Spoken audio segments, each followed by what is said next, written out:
Hi అండి. మొత్తానికైతే కీసరగుట్టకి వెళ్ళిపోయాము. కాస్త వెలుతురుగా ఉంది. మా అదృష్టం ఏంటంటే ఈరోజు మబ్బులుగా గానీ, వర్షం గానీ ఏమీ లేదు. వెళ్ళంగానే హనుమయ్య దర్శనం అదేనండి. కోతి మహారాజు చూసారా అండి? చక్కగా అక్కడున్న ప్రసాదాలు ఎంతో ముచ్చటగా తీసుకుని, ఎంత వైనంగా తింటోందో. నేను యాక్చువల్‌గా ఫస్ట్ వెళ్ళంగానే చూసిందేంటంటే లింగం పైన ఉన్న పెరుగు, పాలు అవన్నీ ఉంటాయి కదండీ! చక్కగా నాకేస్తోంది. అండ్ క్యాప్చరింగ్ చేసే టైంకి మిస్ అయిందనమాట. అండ్ దెన్ ఇది కూడా వెరీ వెరీ ఫార్చునేట్ అండి. మేము నిజంగా ఇవాళ మా అదృష్టం బ్రహ్మసూత్రం ఉన్న శివలింగం కనిపించిందక్కడ.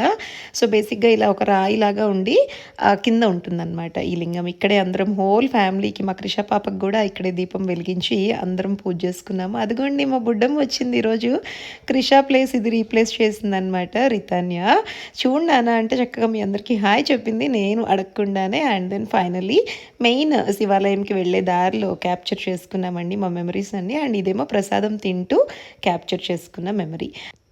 And last but not least అక్కడున్న హనుమయ్య అండి నా వెనకాల ఉన్నారు కదా, మీరు కూడా దండం పెట్టేసుకోండి ఒకసారి. మరి వీడియో నచ్చిందా? అయితే please don't forget to subscribe.